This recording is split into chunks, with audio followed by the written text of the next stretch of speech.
제 인생이에요. 간섭 마세요. 김순자 씨는 평생을 농사지으며 살아온 70대 할머니였습니다. 경상도 시골 마을에서 태어나 자란 순자 씨는 20대에 결혼해서 남편과 함께 작은 논밭을 일구며 살아왔어요. 그런데 남편이 50대 초반에 갑작스러운 심장마비로 세상을 떠나면서 혼자서 아들 하나를 키워야 했죠. 그때부터 순자 씨의 진짜 고생이 시작했습니다. 새벽 4시에 일어나서 밭일을 하고 낮에는 남의 집 일도 거들어주면서 푼돈을 벌었어요. 저녁에는 동네 공장에서 야간 일을 하기도 했죠. 그렇게 벌어들인 돈은 한 푼도 허투루 쓰지 않고 통장에 차곡차곡 모아뒀어요. 아들 민수를 대학까지 보내는 게 순자 씨의 목표였거든요. 비록 지방대학이었지만 민수가 대학을 졸업하고 서울에서 직장을 구했을 때 순자 씨는 정말 자랑스러웠어요.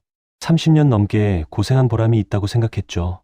그 과정에서 모인 돈이 3천만 원이었습니다. 작은 통장 속에 담긴 이 돈은 그야말로 순자 씨의 전 재산이자 평생의 결실이었어요. 매일 아껴 쓰고 절약해서 모은 소중한 돈이었죠. 아들 민수는 35살의 평범한 직장인이었어요. 중견기업에서 과장으로 일하고 있었지만 월급이 그리 많지는 않았죠. 3년 전에 결혼한 아내 지영이와 함께 서울 외곽의 작은 전세집에서 살고 있었어요. 매달 월세 내기도 빠듯한 형편이었습니다. 지영이는 28살의 예쁜 여자였어요. 민수보다 7살이나 어렸죠. 결혼 전에는 작은 회사에서 사무직으로 일했지만 결혼 후에는 집안일에만 전념하고 있었어요. 아이가 생기면 일을 그만둘 생각이라고 했거든요. 순자 씨는 아들 부부가 전세집에서 쫓겨날 위기에 처한 걸 알고는 마음이 무너졌어요. 전세금을 올려달라고 하는데 그 돈이 없어서 이사를 가야 할 수도 있다고 했거든요. 그런 얘기를 들으니 가슴이 찢어지는 것 같았어요. 그래서 순자 씨는 큰 결심을 했습니다. 평생 모은 돈을 아들에게 주기로 한 거예요. 은행에서 돈을 찾아올 때 순자 씨의 손은 떨렸습니다. 30년 넘게 한 푼 두 푼 모은 돈을 한 번에 다 꺼내는 거였거든요. 민수에게 돈을 건네며 순자 씨는 말했습니다. 이걸로 아파트 하나 장만해서 안정적으로 살라고요. 더 이상 전세금 걱정하지 말고 자기 집에서 편안하게 살라고 했어요. 민수는 어머니의 마음에 감격해서 눈물을 흘렸습니다. 지영이도 고마워했습니다. 아니, 적어도 그렇게 보였어요. 어머니께 깍듯이 인사하며 꼭 좋은 집 구해서 어머니를 모시겠다고 말했거든요. 하지만 지금 생각해보면 그 미소에는 뭔가 계산적인 느낌이 있었던 것 같아요. 그날 밤 순자 씨는 기분 좋게 잠들었습니다. 아들 부부가 드디어 자기 집을 갖게 될 거라는 생각에 말이에요. 평생 모은 돈이지만 이보다 더 보람있게 쓸 곳은 없을 거라고 확신했어요. 2장. 2달이 흘렀습니다. 순자 씨는 아들에게 몇 번 연락해서 아파트 계약은 어떻게 되어가는지 물어봤어요. 민수는 그때마다 아직 마음에 드는 곳을 못 찾았다고 말했죠. 좋은 곳을 신중하게 골라보고 있다고 했어요. 사실 순자 씨도 이해했어요. 평생 살 집을 구하는 거니까 신중할 수밖에 없다고 생각했거든요. 하지만 2달이나 지났는데도 아무 진전이 없다는 게 조금은 이상했어요. 어느 토요일 오후 순자 씨는 시장에 장을 보러 갔습니다. 아들네 집에 반찬을 좀 해다 주려고 생각한 거였어요. 민수가 어릴 때부터 좋아했던 돼지갈비찜을 해주고 싶었거든요. 그런데 시장 입구 근처에서 깜짝 놀랄 일이 벌어졌습니다. 멀리서 며느리 지영이가 보인 거예요. 순자 씨는 반가워서 손을 흔들려고 했는데 뭔가 이상했어요. 지영이 옆에 낯선 남자가 있었거든요. 민수가 아닌 완전히 다른 남자였습니다. 키도 민수보다 크고 체격도 좋아 보이는 남자였어요. 나이는 30대 중반 정도로 보였죠. 순자 씨는 눈을 비비고 다시 봤지만 틀림없었습니다. 더 놀라운 건 그들의 행동이었어요. 연인처럼 팔짱을 끼고 다니며 장을 보고 있었거든요. 남자가 지영이 어깨에 손을 올리고 지영이는 그 남자에게 기대어 웃고 있었어요. 결혼한 여자가 다른 남자와 저렇게 다닐 수 있는 건가 싶었죠. 순자 씨는 당황해서 멀리서 지켜봤습니다. 혹시 오해한 건 아닐까 해서 말이에요. 그런데 아무리 봐도 그들의 관계는 단순하지 않아 보였어요. 너무나 자연스럽고 친밀해 보였거든요. 그들은 마치 시혼부부처럼 다정하게 여러 가게를 돌아다니며 장을 봤어요.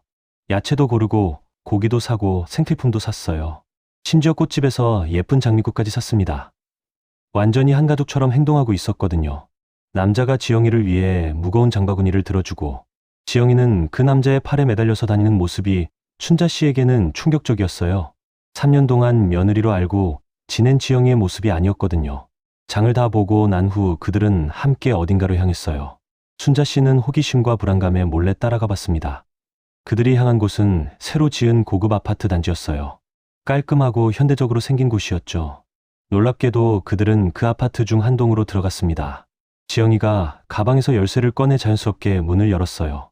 마치 자기 집인 것처럼 말이에요. 순자 씨는 그 장면을 보며 머릿속이 하얘졌어요. 3장. 집으로 돌아온 순자 씨는 하루 종일 그 장면을 떠올리며 고민했습니다. 혹시 오해한 건 아닐까, 아니면 그냥 지영이의 친구일 뿐일까 하는 생각도 해봤어요. 하지만 아무리 생각해도 그들의 행동은 단순한 친구 관계가 아니었습니다. 그날 밤 잠도 제대로 오지 않았어요. 계속 그 장면이 머릿속에서 맴돌았거든요. 지영이가 다른 남자와 팔짱을 끼고 다니는 모습, 그리고 그 아파트 열쇠를 가지고 있던 모습이 자꾸 떠올랐어요. 다음 날부터 순자 씨는 그 아파트 근처를 자주 지나다녔어요. 혹시나 하는 마음이었죠. 정말 지영이가 그곳에 살고 있는 건지 확인하고 싶었거든요. 며칠 후 정말로 지영이가 나타났습니다. 그것도 그 남자와 함께요. 이번에는 더 가까이에서 볼 수 있었어요. 그들은 완전히 부부처럼 행동하고 있었습니다. 남자가 지영이의 머리를 쓰다듬고 지영이는 남자의 가슴에 얼굴을 묻고 있었어요. 심지어 입맞춤까지 하는 모습도 봤죠. 이건 분명히 연인 이상의 관계였어요. 결혼한 여자가 할 수 있는 행동이 아니었거든요. 순자 씨는 며칠 더 지켜봤습니다. 그 결과 더욱 충격적인 사실을 알게 됐어요. 지영이가 그 남자와 함께 그 아파트에서 실제로 살고 있다는 거였어요. 아침에 함께 나와서 저녁에 함께 들어가는 모습을 여러 번 목격했거든요. 어느 날은 그들이 함께 마트에서 나와서 생필품들을 사는 모습도 봤어요. 세제, 화장지, 각종 음식들을 사면서 마치 신혼부부가 살림살이를 장만하는 것 같았죠. 완전히 한 집에서 사는 사람들의 모습이었어요. 순자 씨는 그제서야 깨달았습니다. 자신이 준 3천만 원이 아들 부부가 함께 살 아파트를 사는 데 쓰인 게 아니라 며느리가 다른 남자와 살림을 차리는 데 쓰였다는 걸 말이에요. 30년 넘게 새벽부터 밤늦게까지 일하며 한 푼, 두 푼 모은 소중한 돈이 이런 식으로 사용될 줄은 꿈에도 몰랐어요. 농사일로 거칠어진 손으로 매일 가계부에 적어가며 아껴 모은 돈이었거든요. 분노가 치밀어 올랐습니다. 동시에 아들 민수가 이 사실을 알고 있는지도 궁금했어요. 혹시 민수도 속고 있는 건 아닐까 싶었거든요. 아니면 모든 걸 알면서도 묵인하고 있는 건가 하는 생각도 들었죠. 하지만 민수의 평소 성격을 생각해보면 그럴 리는 없을 것 같았어요. 민수는 어릴 때부터 정직하고 성실한 아이였거든요. 아마 민수도 지영이에게 속고 있을 거라는 생각이 들었어요. 순자 씨는 더 이상 참을 수 없었습니다. 직접 확인해야겠다고 마음먹었어요. 이런 대신을 당하고도 가만히 있을 수는 없었거든요. 4장. 순자 씨는 지영이에게 직접 만나자고 연락했습니다. 전화를 받은 지영이의 목소리가 평소와 달리 어딘가 어색했어요. 뭔가 숨길 게 있는 사람의 목소리 같았죠. 동네 카페에서 만나기로 했습니다. 약속 시간에 나타난 지영이는 평소와 달리 불안해 보였어요. 자꾸 시계를 보며 초조해하고 있었죠. 화장도 평소보다 진하게 한 것 같았고 옷차림도 예전보다 화려해 보였어요. 순자 씨는 돌려 말하지 않고 바로 핵심을 물어봤습니다. 아파트 계약은 언제 하느냐고요. 지영이는 당황하며 아직 마음에 드는 곳을 찾지 못했다고 답했어요. 좋은 곳을 신중하게 알아보고 있다는 뻔한 거짓말이었죠. 2달이나 지났는데 아직도 알아보고만 있다니 이상하지 않냐고 재차 물었습니다. 지영이는 더욱 당황하며 변명을 늘어놓았어요. 요즘 부동산 시장이 불안정해서 신중하게 결정해야 한다는 둥 온갖 핑계를 댔죠. 하지만 그 모든 말이 거짓이라는 걸 순자 씨는 알고 있었어요. 지영이의 표정과 말투가 전혀 일치하지 않았거든요. 눈을 제대로 마주치지도 못했고 자꾸 다른 곳을 쳐다보며 말했어요. 그래서 직접적으로 물어봤습니다. 그 돈이 지금 어디 있는지 말이에요. 지영이는 은행에 안전하게 보관되어 있다고 답했어요. 하지만 그 대답을 할 때도 목소리가 떨리고 있었죠. 순자 씨는 이제 카드를 꺼낼 때라고 생각했습니다. 지영이를 다른 남자와 함께 있는 걸 봤다고 말했어요. 그것도 아파트에서 나오는 모습까지 봤다고 했죠. 그 순간 지영이의 얼굴이 새하얗게 변했습니다. 완전히 들킨 사람의 표정이었어요. 입술이 파르르 떨리고 있었죠. 잠시 아무 말도 하지 못하고 있다가 갑자기 태도가 변했어요. 사과하거나 변명하는 대신 오히려 당당해진 거예요. 그게 뭐가 문제냐고 되물었죠. 순자 씨는 그런 뻔뻔한 반응에 더욱 놀랐어요. 적어도 미안하다는 말이라도 할 줄 알았는데 말이에요. 지영이는 자신의 인생이니까 간섭하지 말라고까지 했어요. 결혼했다고 해서 모든 자유를 포기할 수는 없다는 말도 했죠. 순자 씨는 그런 말들을 듣고 있자니 기가 막혔어요. 5장. 지영이는 더 이상 숨기지 않기로 한 듯 모든 것을 털어놓기 시작했습니다. 그 돈으로 정말 집을 마련했다고 했어요. 다만 민수와 함께 살 집이 아니라 자신이 새로 시작할 삶을 위한 집이라고 했죠. 순자 씨가 자세히 물어보자 지영이는 더욱 놀라운 말을 했어요. 민수와는 진작에 마음이 떠났다는 거였어요. 결혼 생활이 지루하고 답답했다고 했죠. 그런데 6개월 전에 새로운 남자를 만났다고 했어요. 그 남자는 지영이보다 5살 많은 38살이었어요. 건설회사에서 일하는 사람이라고 했죠. 지영이는 그 남자와 함께 있을 때가 정말 행복하다고 말했어요. 민수와는 느낄 수 없었던 설렘을 느낀다고 했죠. 순자 씨는 그 말에 분노가 치밀어 올랐습니다. 아들과 며느리가 함께 살 집을 마련하라고 준 돈을 이런 식으로 사용할 수 있는 거냐고 소리쳤어요. 30년 넘게 고생해서 모은 돈이라고 했죠. 하지만 지영이는 조금도 흔들리지 않았어요. 오히려 당당하게 말했어요. 자신도 그 집에서 살 거니까 문제없다고 했죠. 어차피 결혼해서 받은 돈이니까 어떻게 쓰든 자신의 자유라고 주장했어요. 순자 씨는 그럼 민수는 어쩌라는 거냐고 물었습니다. 지영이의 대답은 더욱 충격적이었어요. 그건 자신이 걱정할 일이 아니라고 했거든요. 민수도 알아서 살아갈 거라고 마치 남의 일처럼 말하더라고요. 심지어 지영이는 민수가 너무 재미없는 남자라고까지 했어요. 집에서는 텔레비전만 보고 주말에는 축구만 보고 데이트도 제대로 안 해준다고 불평했죠. 새로운 남자는 자신을 공주처럼 대해준다고 했어요. 순자 씨는 그런 말들을 듣고 있자니 어이가 없었어요. 민수가 얼마나 지영이를 위해 노력했는지 알고 있었거든요. 월급이 적어도 지영이가 원하는 건 다 사주려고 애썼던 아들의 모습이 떠올랐어요.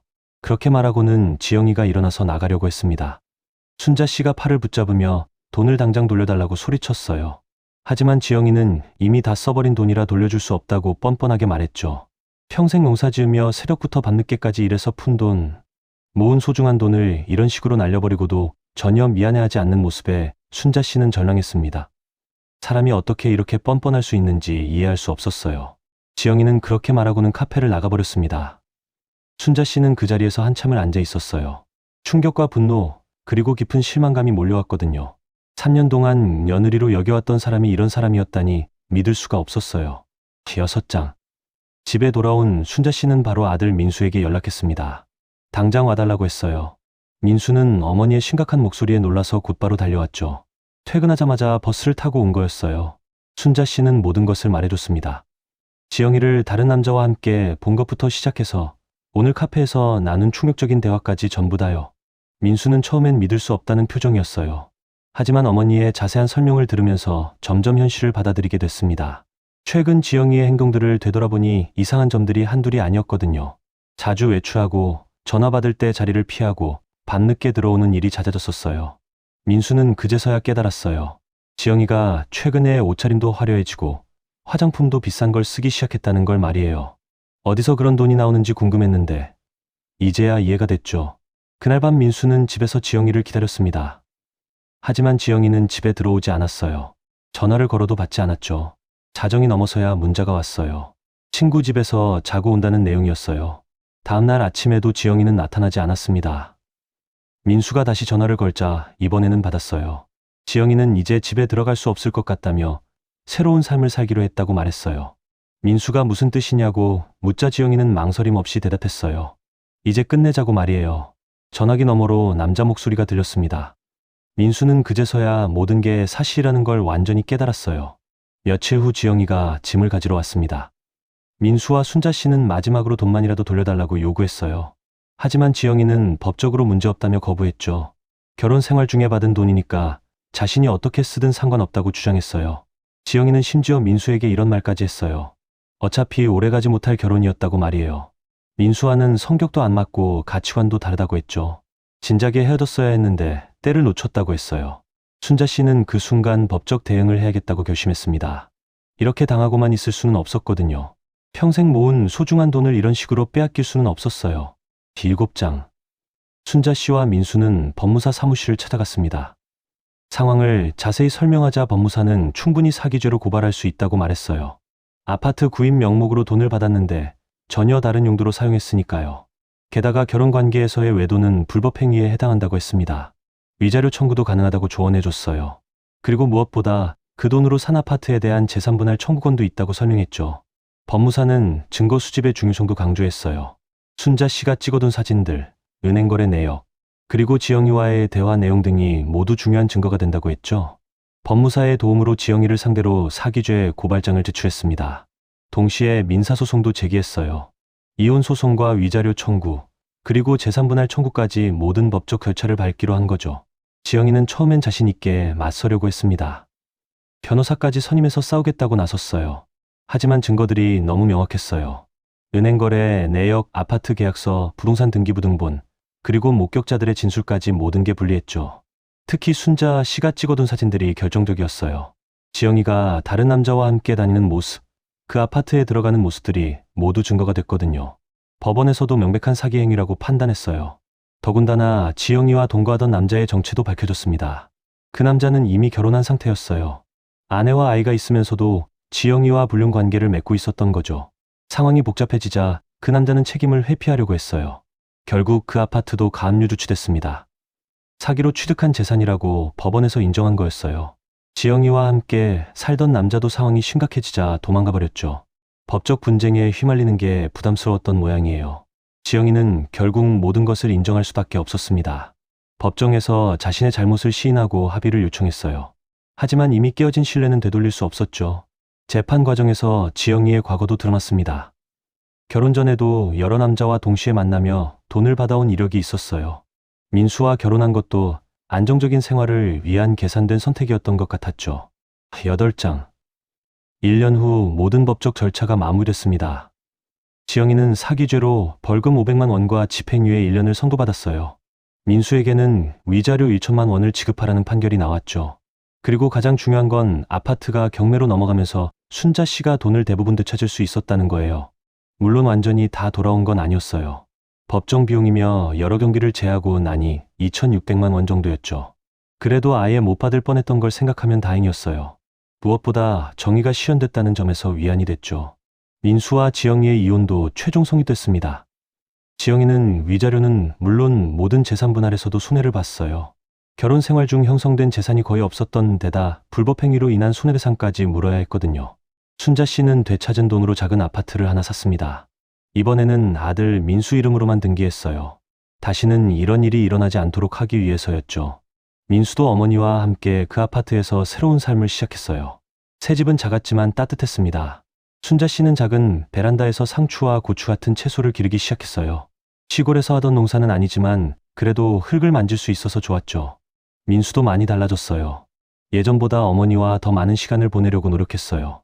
주말마다 함께 시장에 가서 장을 보고 어머니가 좋아하는 드라마도 함께 봤죠. 지영이와 함께 살 때는 하지 못했던 일들이었어요. 지영이는 모든 것을 잃었습니다. 남편도, 집도, 새로 시작하려던 삶도 모두 잃었어요.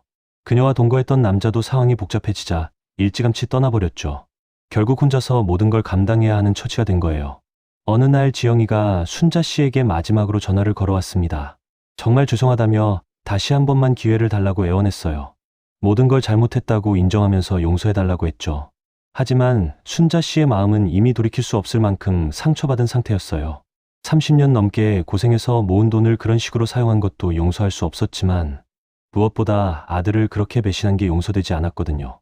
전화를 끊기 전 지영이가 마지막으로 한 말이 있었어요.